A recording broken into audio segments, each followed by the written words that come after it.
Hi there, I'm Jeff Stein, I'm Michael Isikoff. and this is Spy Talk. Karen Greenberg is traveling today, can't be with us, sorry to say.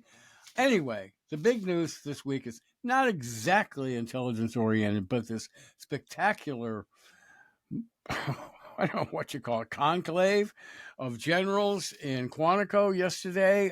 It made me think that Pete Hegseth's concentration on grooming and beards and so on, that his inspiration for this is drawn from Saving Private Ryan, not the current reality of military forces, and especially in intelligence realm where it's about nerds and button pushing and drones and so on. We're not talking about hand-to-hand combat like it is in the movies. What do you say, Mike?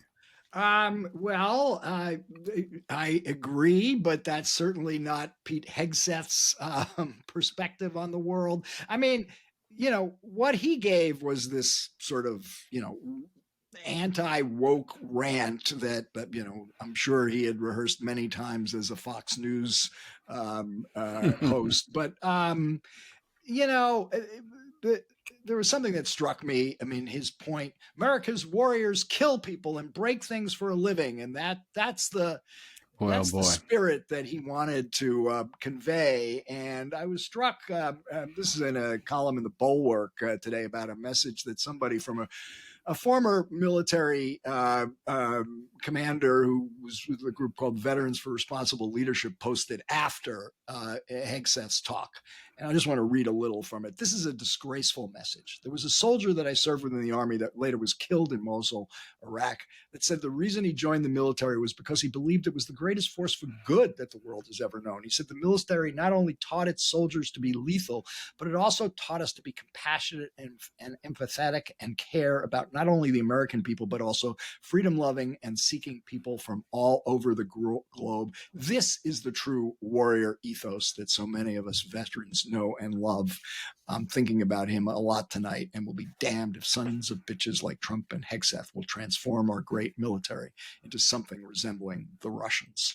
Well, it's going to be really interesting to see what the general reaction is from the generals and the commanders over time. I mean, we're going to end up with a 7 days in May kind of situation where Trump orders military units into domestic disturbances or protests in America. That seems to be what he's saying. And I think the number of military commanders may resent and reject that advice. So I think Yeah. we're heading down a unknown territory here. Small correction: in 7 days in May, it was the generals right wing, yeah. plotting against the president, not the president plotting against the generals. Well, but it is one of my favorite movies. I used to say, midway through the first Trump administration, I say there'll come a time when liberals will be crying out for a military coup. Yeah. So anyway, we are in some uncharted territory here. But meanwhile, we got the government shutdown, and this does affect some intelligence operations. I mean, people are still going to are showing up today at CIA. They're running operations. They're unhindered. It's really the back room, so to speak, at CIA, which will be furloughed. They're non-essential personnel and so on, but operations will continue per usual. However, according to an interview I did yesterday with Larry Pfeiffer, a former senior CIA officer, 32 years, he once ran the White House Situation Room, that critical Pentagon intelligence operations may be shut down.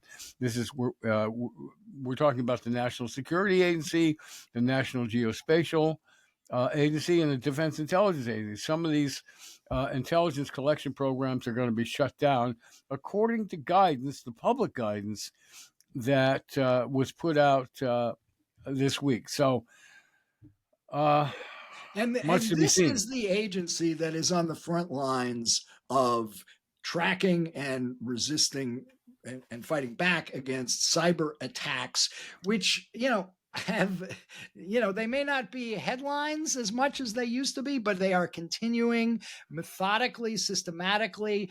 The Chinese Salt Typhoon. That is a code name that every American should know. It's the hacker the Chinese hacker group that has penetrated American power Everything. grids and companies, stealing sensitive files, intellectual property such as chip designs. New York Times did an article, just a couple of weeks ago.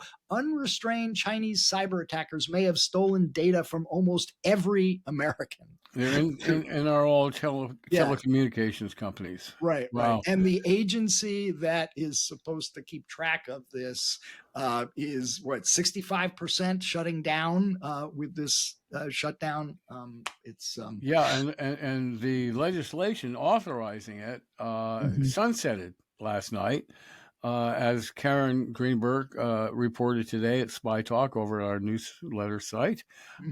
So, again, more confusion, more disarray, more darkness. And we've got a great guest today, don't we? We do. David McCloskey is our guest. We're so happy to have him. If you haven't encountered a David McCloskey novel, you are missing something if you are a Spy Talk fan, because he has been anointed the successor to John le Carré, and boy, does he carry that out. He gets into the interior mindset of intelligence officers. The material for the Persians, as suggested by the title, is about intelligence operations, Israeli intelligence operations inside Iran. And he knows that world. He's a former CIA analyst himself, focused on the Middle East. So we're thrilled to have him. Yep. And without further ado, let's go to the interview. David McCloskey, it is our great pleasure to welcome you to Spy Talk. Your previous work has generated observations from many clinics that you are the successor to John le Carré. That's a pretty heavy burden. Big shoes to fill there, David. Well, the good news is first off, thank you for having me on. It's really a privilege to be here. I will say I'm heartened because I'm not attempting to fill the shoes. So of course. that makes it easier. Even if those kind of comparisons are useful for marketing purposes, I generally find them in private preposterous. But I'm always happy for any useful comparison that helps sell novels. This novelist will take it. Well, those are the magic words, John le Carré. And, you set that tone, you set the comparison to le Carré right away in your opening scene, where the victim, you humanize the victim of an Israeli assassination operation, in the lesser hands of someone. This would be a comic book style bad guy, but you portray him as a family guy. He's got a nice wife and children, and he's just going to work, and boom, he's gone. So that was an important decision right off the bat in your plot. Why did you start that way?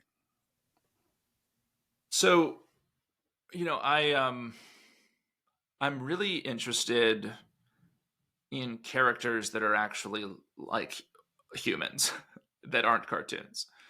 And I find that, most of us are not all good or all bad. Most of us are not sort of comic book villains, right? Even people who are working in the Iranian intelligence services or security apparatus, in the case of this novel, The Persian, for the most part, they're people who are doing a job, who have some sort of vague sense of patriotism, who might not like the government that they serve, but don't really see other options, and who have families that they love. They love their wives, they love their children. They love their moms and dads. And as a novelist, when you're dealing with characters like that, you got a lot of grist, because you have people who are conflicted, like we all are. You have people who are in situations where they maybe don't have a lot of agency. They feel trapped. And you have people who also reflect, things that we know are true about ourselves. Like most of us love our kids, love our families, and when you set someone like that up right away in the book, and I think there's no spoilers here, obviously it's chapter 1, to get killed. And then his widow, who will become a very big player in the story, sort of is left reeling from that, you have a much more interesting story, I think, than if this guy is like a psychotic baddie. And look, as a writer, I mean, sometimes I like a good psychotic baddie in a book. I mean, those people do exist. You can draw them effectively, but I think in this story, whether you're looking at the kind of official Iranian side or the Israeli side, or you're looking at the asset that the Israelis are running, it was important to me to try to generate, really a humane psychological portrait of all these people, and how a lot of people that we can relate to would find themselves locked in a death struggle with each other. The same goes for your main character, Kamran Esfahani, who's described as an Iranian dentist living out a dreary existence in Stockholm. You may have written the first spy novel in which the main character is a dentist. Yeah, but I was thinking, what a great cover.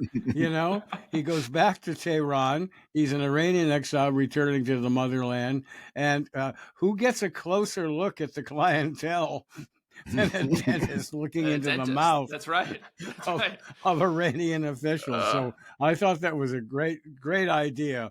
Was it inspired by anything in real life, the cover of a dentist? No, it was the way this character started. Was that I wanted somebody who could be kind of a con man, who even if he kind of isn't like your typical picture of a con man, he had a lot of the skills and talents and proclivities that a con man would have, and I wanted him to feel trapped as well, and that a lot of his sort of impulses or desires to sort of profit himself, to trick others, would arise from this feeling of just being bored and stuck. Right. And I thought, who's more bored than a dentist? Apologies to any dentists out there, but I thought I could see how you could get really sick of that job really quickly. And his motivation, I love too, is again, not a comic book character. His motivation isn't to bring down the evil Iranian regime. He's trying to earn money from Mossad so he can get to California. Yeah. Yeah. He's got a California dream, and who can't relate? Who can't relate to that? You're a guy, you have a failing dental practice in Stockholm. You've got a pretty tense relationship with your brother. Your mom has kind of late stage dementia and is not well. You don't have a lot of money. You're sick of the winter, and an Israeli recruiter shows up, not on your doorstep, but actually in your dental chair with an offer that you maybe can't refuse, but also don't want to. And you have this kind of mix of mirth and menace in his recruitment that I found fun to work with, of like, he's kind of threatened, but he's also being asked to do something where he'll earn some real money. Great character. Jumps at the chance. Yeah. Yeah. By the way, I said this is the first spy novel to have a dentist as the main character. But, I remember in my many years covering intel matters, you would always get the phone calls from people saying that the CIA has wired my teeth. Yeah. Exactly. And so I just wondered if you had thought of that, paradigm when you were creating this particular character, the dentist who becomes a spy. I think he jokes at one point about fitting someone with some exploding fillings or something like that. Right. So the idea of sort of elaborate gadgetry and dental work was not far from my mind as I was writing his character. And you interviewed Mossad officers as part of your research, correct? I did. Yeah. I attempted to recruit as many Mossad formers as I could to talk to me. And did you have success? I did. I had success. Success.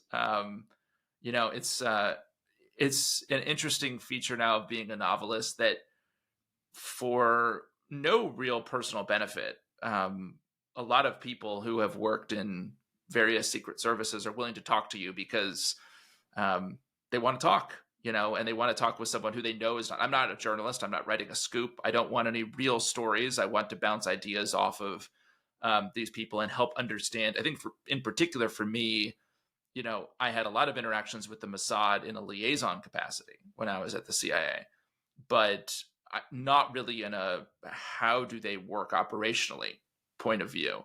And there's a tendency, of course, when you sit down to write, to mirror image, your own intelligence service onto a foreign actor, right? So like my mental model to start for the Mossad was the CIA. And so I wanted to talk to Mossad officers who would help me understand, where is that mental model correct? And then where does it really depart from reality? How is your service different from ours culturally, from a tradecraft perspective? And so they were really useful in bouncing those kind of ideas off of and really getting an understanding of the differences between the two services. So look, congrats on The Persian. It really is a great you. read. And this is what, your fourth spy novel since you left the CIA. And one thing that's so gripping about, this is the second of your books I've read. I read the last one about the mole hunt at the CIA for a Russian mole. You really, the reader knows what you're talking about, and it's your authenticity as a former CIA analyst to be able to write how the spy world works. So I'd like to ask you a little bit about your career in the CIA. I was listening to your podcast the other day, The Rest is Classified, in which you talked a little bit about how when you joined the CIA as an intern, and as an intern, you were writing PDBs for the President of the United States, which I found a bit mind-blowing. So tell us, just walk us through and tell us what you can about your years at the CIA. Yeah, so I was recruited in 2006. I was a sophomore in college at the time. I was studying international relations. I had vague ideas that I would get a job after graduation that would allow me to sort of travel and understand the world. I liked reading about global politics, history, grew up reading spy novels and techno thrillers. So I think I had this sort of impulsive desire to learn more about the world and how it functioned, but that had not been connected at any point in time prior to the CIA showing up on campus with any specific idea that I would go work at the CIA. But when they showed up, a recruiter showed up and came to my international politics class, I was really intrigued. Obviously, it felt like it kind of harmonized the things that I was interested in with an actual practical job. I also thought there's no way I would get in, thought, okay, well, I will be one candidate among thousands. But I applied, got the conditional offer, went through all the psych background, polygraph, all that kind of stuff, and joined in the summer of 2006 as an analyst working on Syria. Did that for 2 summers because they get you a full top secret, TSSCI clearance, and then you work for a couple summers, and then if you haven't totally screwed up, they tend to give you a job. And I did not totally screw up. I got a full-time job. I joined when I graduated in 2008, and it really just gotten hooked during my summers on the work and found that, it was for someone who likes to learn and for someone who likes to understand how things really actually work in practice. Having access to a bunch of classified intelligence on the Syrian regime, is a way to sort of live out that, fantasy in real time and kind of get a sense of, oh, this is what we read in the papers, but then this is actually what's going on behind the scenes. That's really an intoxicating thing. So I was an analyst on Syria pretty much the whole time, working from Langley, working from field stations in the region, and absolutely loved the work of being an analyst, which of course, as you guys know, is not so much like the movies, but was fascinating to me. But this was right through the Syrian civil war, yes. when the rebellion against the Assad regime began in 2011 with the Arab Spring. So you were the Syria, or one of the top Syria analysts during this period. Well, it's funny when you say I was definitely not the. Right. Okay. And I mean, I guess I was one of a team of Syria analysts who, at that point in time, there just weren't that many, at the CIA, because Syria up until 2011 was this topic where it was like a 1 PDB a year country up to that point, where something would inevitably happen during the year that would justify somebody on the team of like 5 people writing a PDB. but it usually went to one of the more senior people, and the topics, oftentimes it was actually, to my great consternation, sometimes you would write a PDB, think it was meet PDB threshold, and then in the late stage of review, someone up the chain would kill it and say, let's just make this a WIRE, which stands for World Intelligence Review, and does not go to the president's desk. And he'd be like, damn it. I That's stayed like up getting a late writing C. this thing, and it got killed. That all changed I know what that's in like. 2011. Well, this is all fascinating, but I want to get back to the book and Mossad in Iran. Now, I have two questions. One, is it realistic to say that actual Mossad officers, not sources, not their spies, but Mossad officers go in and out of Iran, as you posit in the book? And two, why doesn't the CIA do it? So the answer to that question is yes, they do it. It is much more rare than I demonstrate in the novel. And the CIA does it too, but it's also extremely rare. And you just think about the reality of it, right? And this is something that I talked endlessly about with my Mossad contacts, because from a storytelling standpoint, I have to get some of my senior, and I don't want to give anything away, but as the book, as we sort of get to the culmination of the story, I'm going to pack a much weaker storytelling punch if I do not put my senior Mossad officers, main characters, on the ground in Iran for this final kind of showdown, right? That would be storytelling malpractice. To do so in real life would also be tradecraft malpractice, because they would almost certainly prefer, in most cases, to use an agent, an asset, usually one of actually Iranian origin, right?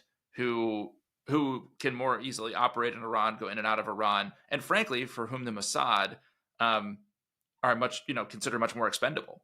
So it'd be very special circumstances, I think, where Mossad would actually put an officer into Iran, but it happens. It happens. And as you point out, there is a large Iranian Jewish population that emigrated to Israel over the years and still maintains contacts in the home country. Yes. And by the way, you say it's rare, but it's done. I don't know if you've ever watched the TV show Tehran, Sure. which parallels a lot in your book. But it's the spy game, the Iranians versus the Mossad. But I want to ask you about two scenes, or one scene in the book that I think has so many larger implications for all of us. In the book, two Israeli assets are assassinated by the Iranians with a drone attack. And it seems to me, when you combine drones with AI, this is the future of warfare. It's the future of espionage. It's metastasizing in so many ways. I mean, the Russia-Ukraine war is now mainly a drone war. And I just wondered about, the implications of that for the CIA, for U.S. intelligence, for the Pentagon as we go forward, because this is the way the game is being played right now. Yeah, I was fascinated with this piece of the story as well, because I don't think it's giving anything too terribly away. That basically what I've done in the book is, going back to 2007, the Israelis have on again, off again, conducted targeted killings of Iranian nuclear scientists, military officials, engineers, right? What I tried to do is kind of flip that on its head and say, what if the Iranians were able to do that inside Israel? And what if it was not a terrorist attack, as we might conceive it, where you're trying to hit a civilian infrastructure, hit a ball, hit a restaurant, but to kill very specific people in the way that the Israelis do it inside Iran? And so I thought about, well, how would that happen? And when you start to dig into how the Iranians recruit in Israel, because they do. I mean, if you look at Just look at Shin Bet, the Israeli Internal Security Agency, over the past couple of years. They've arrested dozens of Israeli citizens on suspicion of conducting espionage for Iran, and not just collecting foreign intelligence, but actually doing things like trying to set forests on fire, conducting vandalism, distributing propaganda, attempting to kill an Israeli businessman, putting severed animal heads on people's doorsteps to intimidate them. So there is a precedent here for the Iranians doing things inside Israel. But I thought, how would I get to targeting specific intelligence officers and doing it in a way where your support asset network on the ground inside Israel wouldn't be compromised by the operation? Because if you shot somebody, if you go up and stab them, there's a lot of ways you could try to kill somebody where it's really likely that the Israeli police or internal security apparatus is going to catch you, right? The drone thing is an interesting way to get around that, because you can basically set up a satellite link. If you have someone on the ground who's able to emplace that drone, that kamikaze drone, if you have smuggled explosives that you're able to link to the drone to turn it into a weapon, and if you have some creative but not very plausible concealment devices that you can use to place those drones in Jerusalem or in Tel Aviv, and if you have some knowledge, as the Iranians certainly would, of the camera networks in these places, it's not implausible to think that if you've been able to recruit a few people inside Israel who may not even know what they're doing to move something from point A to point B, you could then fly that thing from Iran via satellite uplink and use it to conduct targeted killings. So for me, the drone piece of this,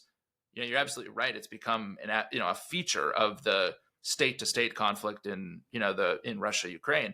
But for me, in this world of sort of targeted assassinations, it became a very plausible tool that a state would use in a really hardened security environment inside Israel to try to conduct a killing and preserve your support asset network, which in this case in Israel is super valuable. So I think there's a lot of intel and targeted killing applications for these things. And I hope no one uses the book as a how-to manual as a result. I should say that. It raises the possibility that the Iranian operatives might be able to carry out a targeted killing here. We know from previous reporting that they have targeted John Bolton and others, and even Trump himself during the campaign. Yeah. There was a plot reportedly designed to blow up who was it? The Saudi ambassador in a Georgetown nightclub. Adel Al-Jubeir. No, it was Cafe Milano here in Washington. Milano. Yeah, exactly. So a known CIA hangout. But yes, I love Cafe Milano. I love that place. I'm glad it wasn't blown to pieces by the Iranians. Yeah, and we've had lots of mysterious drone sightings over American towns, military bases, and so on. That, as far as I know, no one's come to a persuasive explanation for. So, and this gets into UFO territory and so on. It does, yeah. Stories are character-driven. Your character of Eric Glitzman, the chief of the clandestine unit inside Tehran, is a fascinating portrait. Tell us about him and what made you draw him the way you did. Yeah. So Eric Glitzman is the chief of something called the Caesarea division inside Mossad, which is a real or was a real bureaucratic entity inside the place. And I've sort of adopted it as the Mossad entity that is responsible for sowing chaos inside Iran.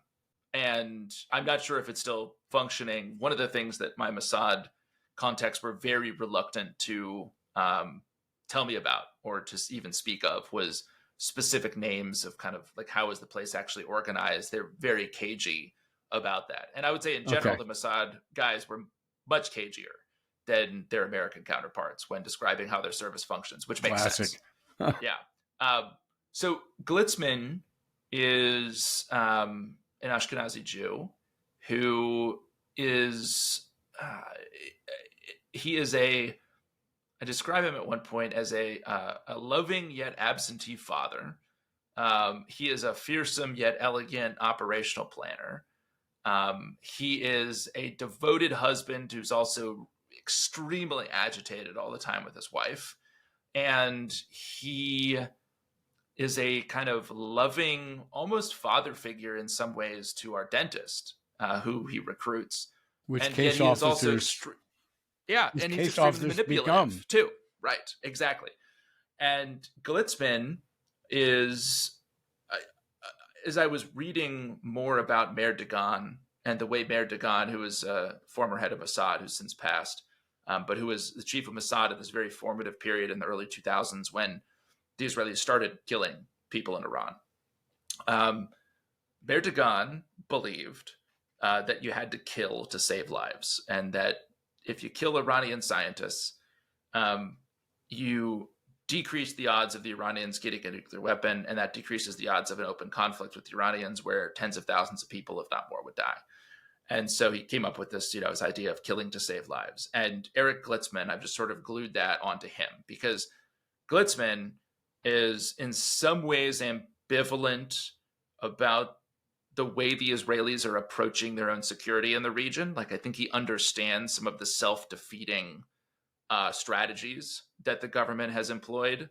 And yet at the same time, he doesn't see any path out but to kill a lot of the people who are opposing the Israeli state and seek to do it harm. And so he is he's instrumental in this book because in many ways he kind of represents an agglomeration of what I would describe as kind of the way that a lot of Mossad people, when they look at the region, would think about the world, which is different from the way like Benjamin Netanyahu or some of the far right members of his coalition would view the world. But Glitzman is kind of, at the heart of it, a practical man who is not a devil and not an angel either.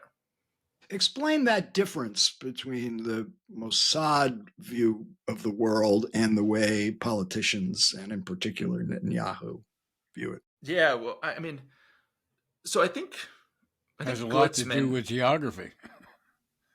Yeah, well, I think Glitzman,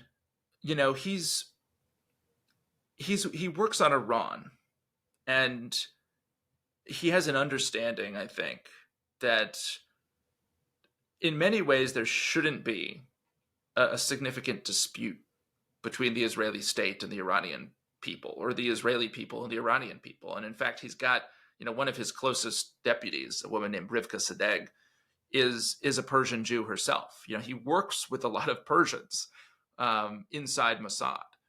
And I think he sees his fight with Iran not as a struggle between two peoples, but as a struggle between, sort of Israel and a small group of Iranians inside the regime who have this psychotic millenarian view, apocalyptic view of their role in the region and seek to destroy the Israeli state.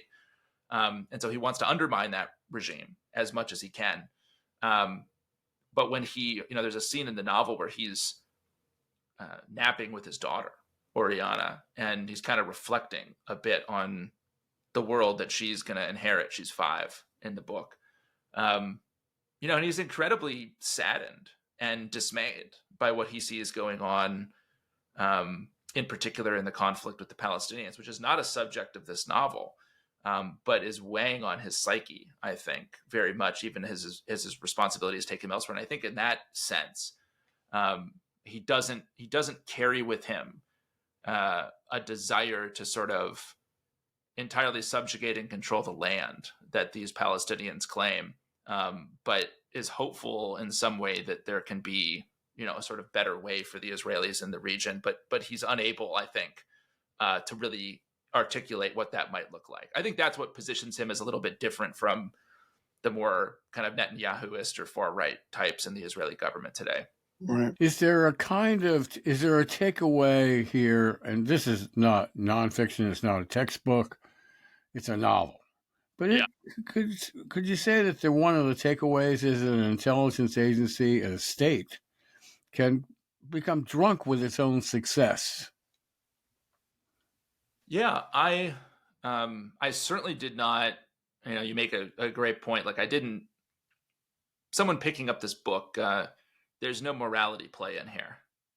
There's really not. I mean, I think you can walk with these characters through the story and look at the decisions that they make and probably come to very different conclusions, right? About what should or shouldn't happen in the Middle East and how justified the Israelis might be with respect to what they do inside Iran and all this kind of stuff, right? And there are some poignant conversations, I think, of the novel about that kind of set the Israeli perspective against the Iranian one, and the reader can be the judge. But I do think there is something to that point that the Israelis and say throughout this novel are able to do things inside Iran almost at will, much like in real life.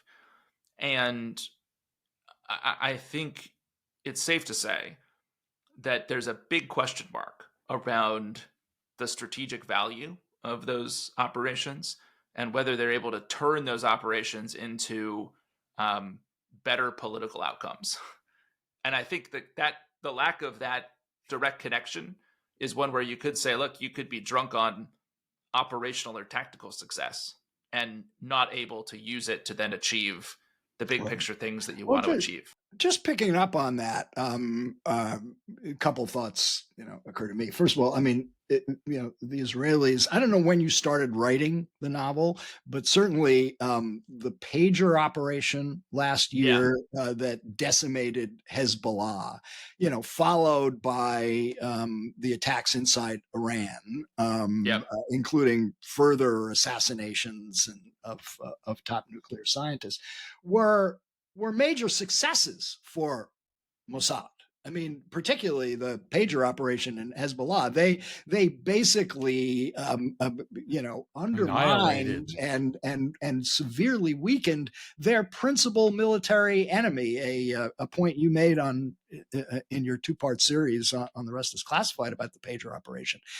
And so, how to explain the amazing, and I would say, in the case of the pager operation, strategic success of the Israelis, and the complete mess they've made in Gaza, where they've turned most of the world against them, which is a strategic blow for Israel in its international standing. How do you reconcile brilliant success with what seems like failure? Yeah. Well, I think the objectives, if we were to contrast, and I'm doing some of this thinking in real time, so I mean, please, interject or build on it, but I think if you contrast the objectives with their war against Hezbollah and the war against Hamas,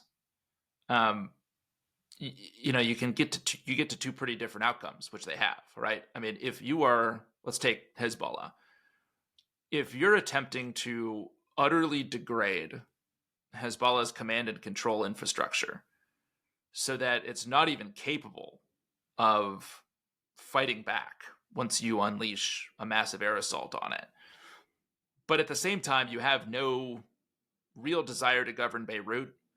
You don't claim portions of your, sort of political establishment and electoral base don't really claim Beirut as your own turf or territory. You're just trying to defang a military opponent.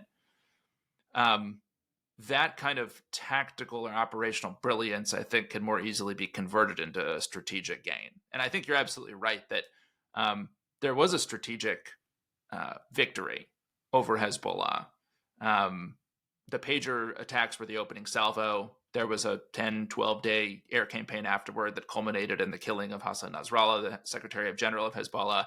But very much unlike the conflict in 2006, the Israelis this time got into Hezbollah's command and control infrastructure and destroyed it and decapitated its leadership, decimated its leadership, and achieved that strategic outcome, which was basically how do you deter and set back Hezbollah militarily so that it cannot attack you in the north.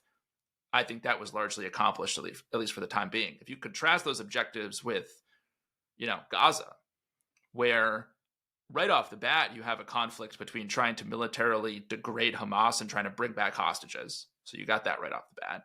You have a significant portion of your, sort of coalition, if you're Netanyahu, that either claim the turf that Hamas claims to control or wants to claim other Palestinian turf and use the conflict as a way to do that.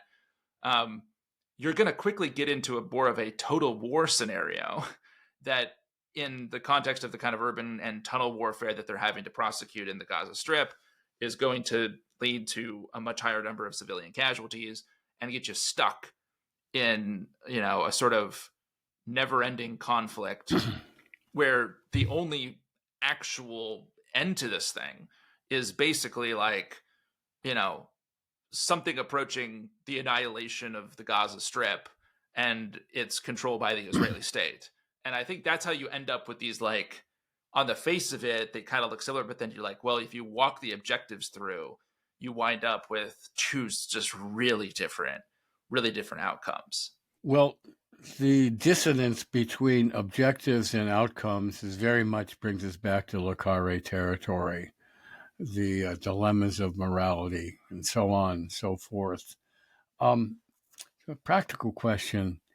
I've heard that the CIA's review board, publications review board, asks you to change the name or eliminate the name of a communications program. Yeah. Yes, they did. Which is ironic. Not in this one, but in a past novel. Yeah. Which is kind of ironic because do tell. because years ago, the CIA's Iran network was rolled up by the Iranians because of a failure in a communications program. It has been reported quite authoritatively. I've reported it as well years ago. Anything else they asked you to change?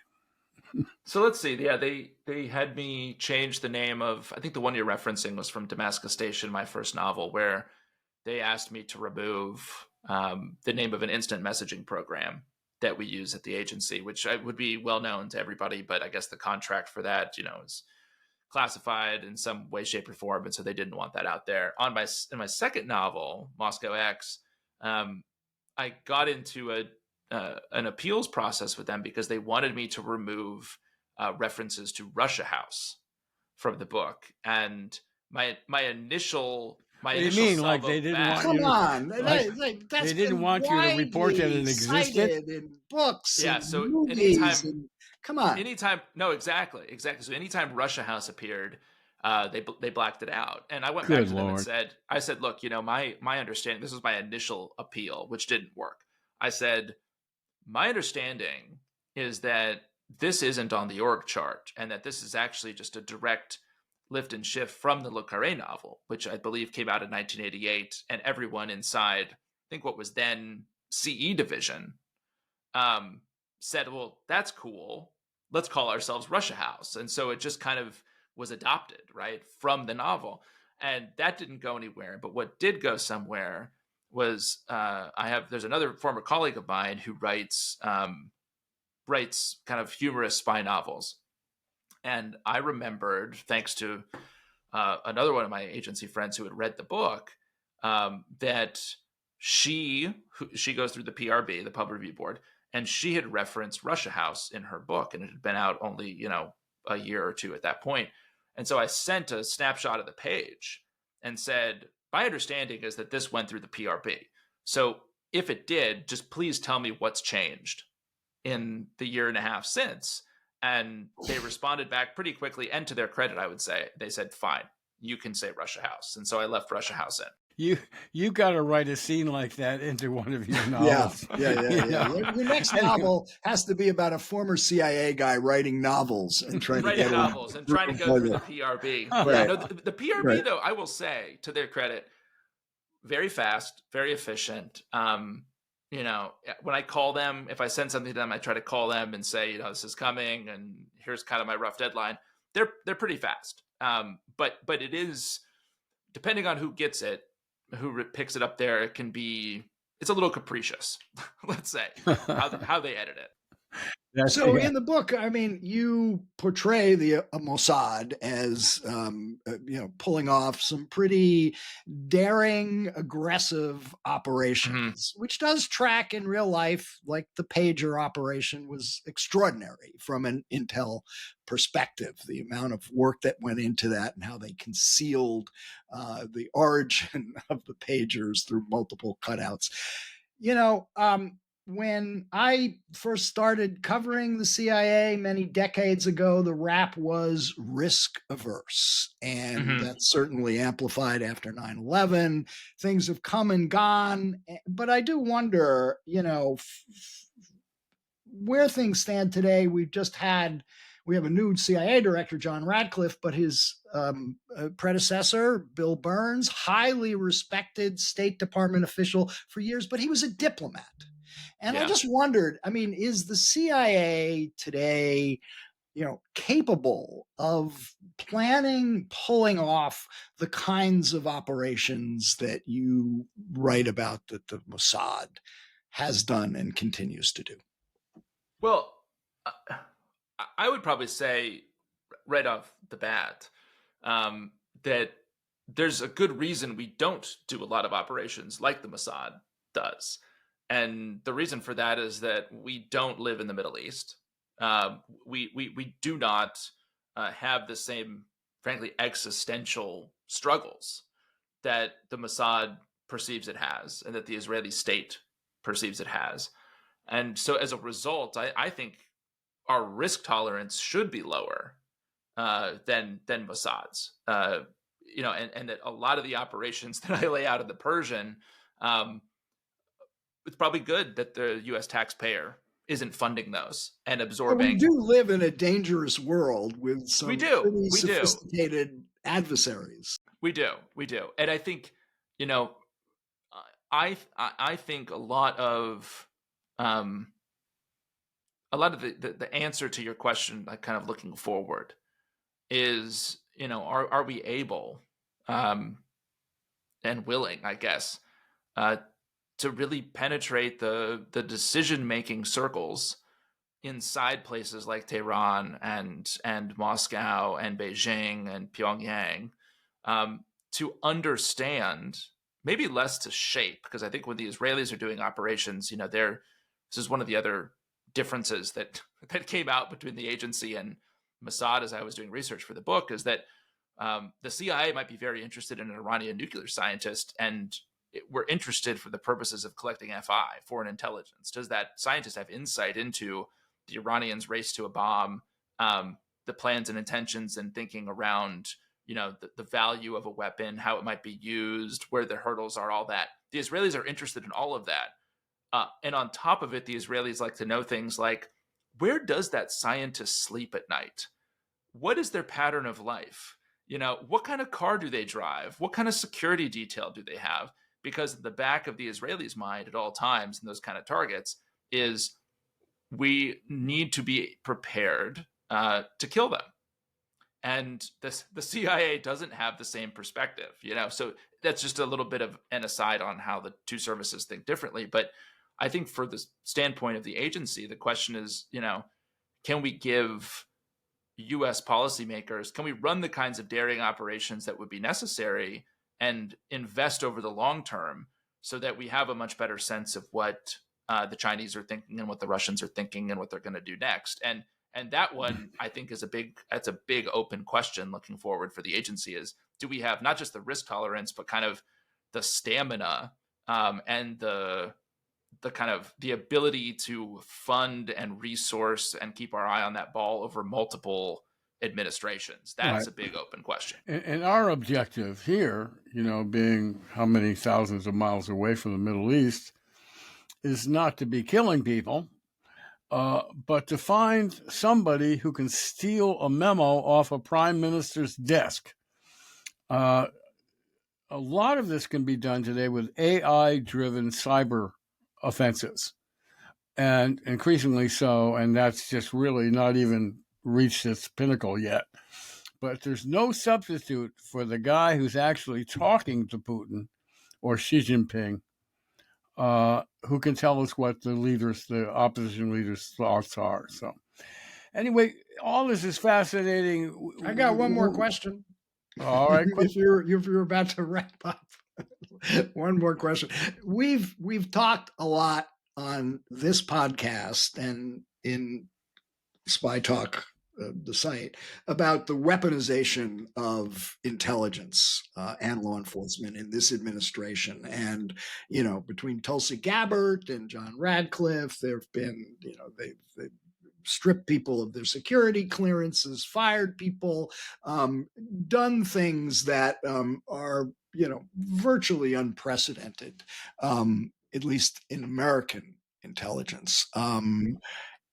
And, the big question is, what impact from a national security perspective is all that having? You're still talking to some of your former colleagues to the extent that you have a finger on the pulse of what's going on in Langley. Give us your perspective on what you've been witnessing from this administration. That's a good question, Mike. Well, that's why I asked. Yeah. So I will not claim to have my finger on Langley's pulse by any stretch. It's a big place.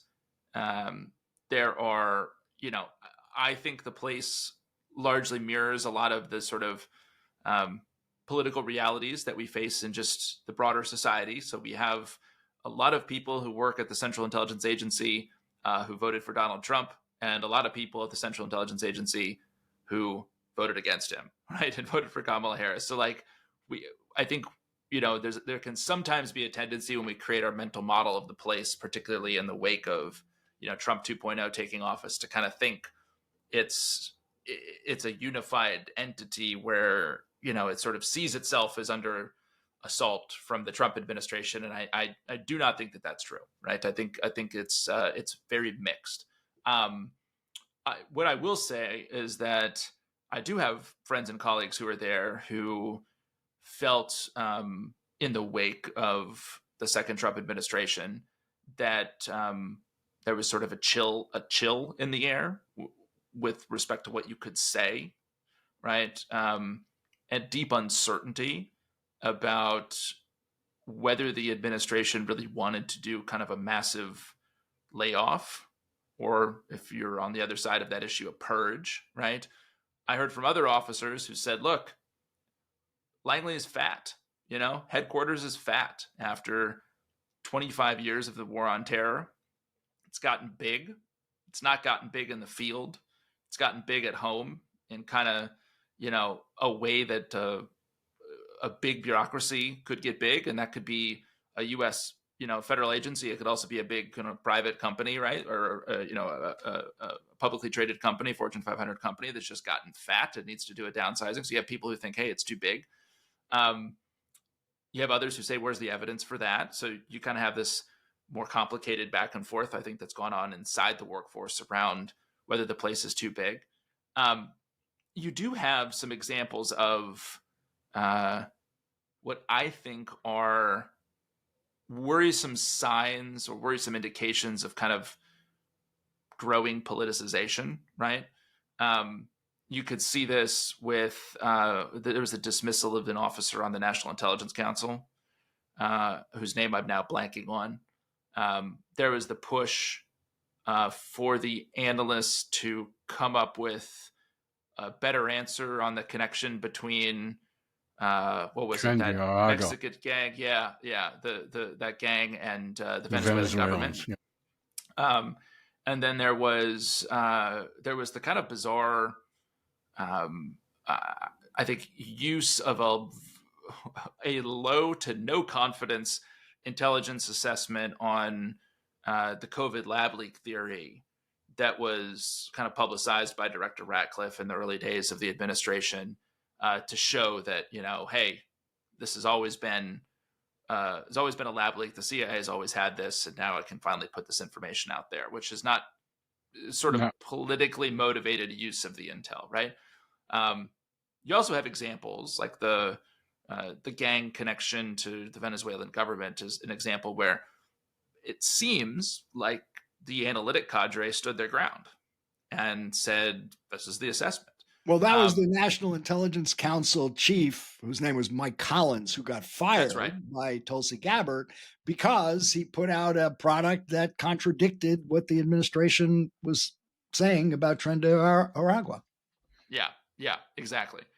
You got to wonder whether, and specifically Ukraine, because there's been so much skepticism within the MAGA community and so on about aiding Ukraine. I mean, Ukraine is almost entirely dependent on U.S. intelligence for its targeting and its defenses in many cases, for paramilitary operations. We give a lot of support to the Ukrainians, and the agency, of course, is right in the middle of that, is the tip of the spear. So you got to wonder whether those operations will be cut back under the regime.